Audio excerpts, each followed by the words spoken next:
titled this Spiritual Fatigue. About 18 months ago, I was on a church trip, and I think all of you know what it's like to travel and be exhausted just from your travels, right? And when you get there, you got to preach, and all kinds of other work that has to be done when you get to wherever it is that you're going.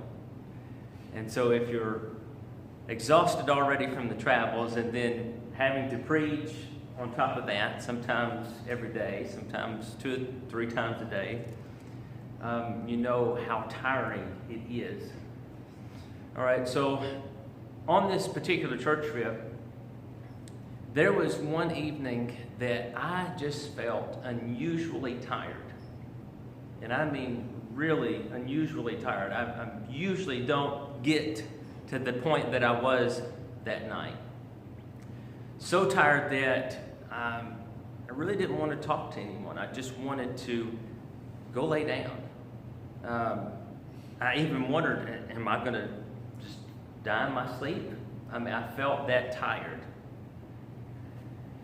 And you know, fatigue is defined as weariness from bodily or mental exertion. And maybe that's what I was feeling. I was just feeling so exhausted that I had to rest. Kind of like how I've been feeling yesterday and today. We drove through the night, got here at headquarters about 4:35 yesterday morning. And so it was almost 6 a.m. before I actually laid down to go to bed. And so I didn't sleep long, and then last night I was up working on stuff until 1 a.m., so I'm tired. So I'm feeling that exhaustion just a little bit. But some people can have a mental overload, and I hope I'm not to that point. Some people can have a mental overload which causes the body to feel exhausted. But there is a reason God ordained mankind to have a day of rest, because He knew our bodies were designed in such a way that it requires rest, or we break down from fatigue. A person who is fatigued is not capable of doing much because their mind is not sharp and their body is slowed. I took the time to wash my vehicle here a while back. And as I was just cleaning the vehicle and stuff, I was looking into the chrome, the shiny part. I saw my reflection. You know, I looked at myself. I said, "You old man, look at you." I thought, you have aged so much just in the last few years. And I really feel like that's true. I feel like I have aged a lot. I'm just tired in the body. I feel like I need to rest. But for a minister, their work always feels unfinished because the work truly never ends. You know, the work never ends. There's always something that has to be done. A phone call to be made, someone to visit. Something always has to be done. Everyone often talks about Jesus being our perfect example and how we should model our lives after His. Yet there are certain things we fail to notice about Jesus' life. And that is, He understood fatigue. He understood weariness caused by bodily or mental exertion. And Jesus knew when to withdraw Himself so that He did not reach that point of fatigue. Now, this example may be more for us than what it was for Him. I believe that He had the power to keep doing whatever it is that He needed to do.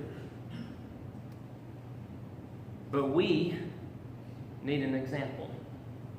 Because if we don't have that example to take a break, then a lot of us may not take a break. And we'll work ourselves to the point that we are fatigued. So there are some ministers that don't want to take a break from the work, maybe because they feel responsible and somewhat obligated. Some ministers may feel guilty or as if they are failing God if they take time off from their work.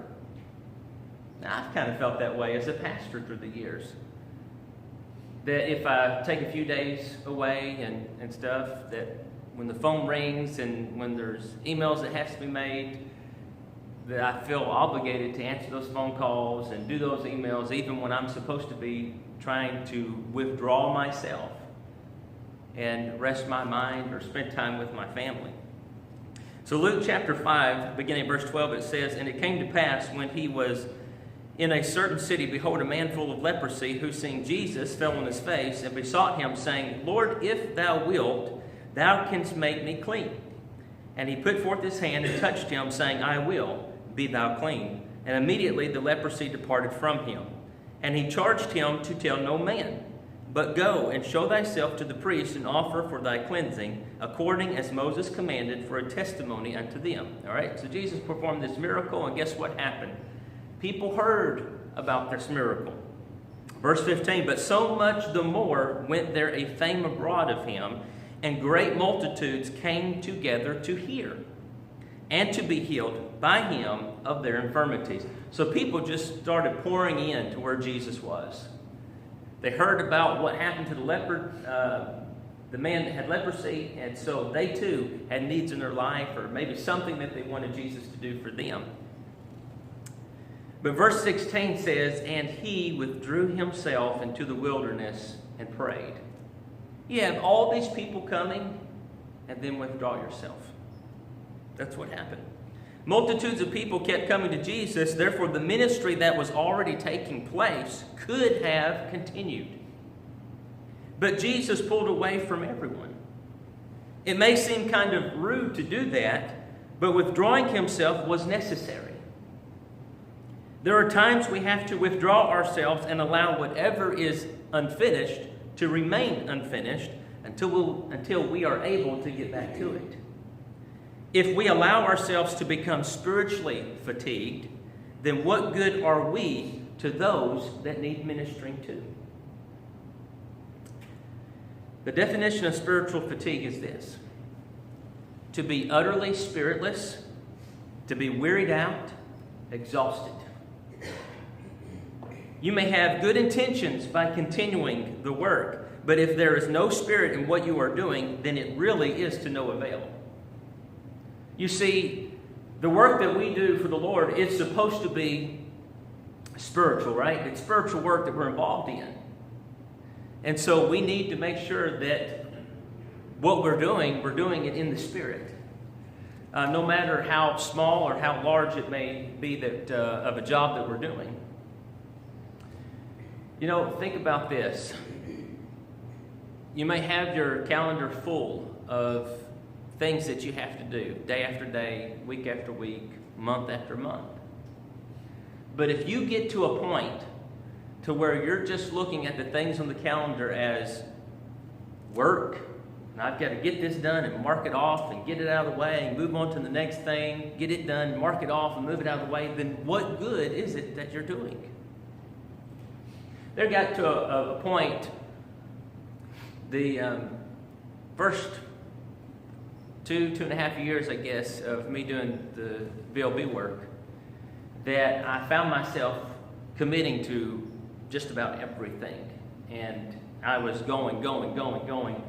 And for weeks, back to back, I was somewhere and had to go to somewhere else and then preach. And I found myself getting to the point to where I'm exhausted. I'm tired.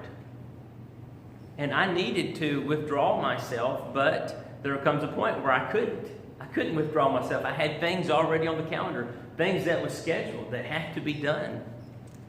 And someone told me one time, they said, listen, if you overload yourself, you will not be able to give 100% to everything it is that you're doing. You're not going to be fully committed to it. You may be doing it just to be there or just to do it, take part, but you're not giving 100% because you can't give it. I thought that's true. We should never get to a point in our work to where we're just doing things because it's our job or we're obligated. Get to a point to where where's the Spirit in it? I don't want to be like that. I don't want to ever get to the point that what I'm doing for the Lord has no Spirit, because it's not going to be effective at that point. Galatians chapter 6, verse 9 says, "And let us not be weary in well-doing. For in due season we shall reap if we faint not." And of course, 2 Thessalonians 3:13 says, "But ye, brethren, be not weary in well-doing." We may have good intentions, but if we become spiritually fatigued in what we're doing, then really, what good is it? Amen.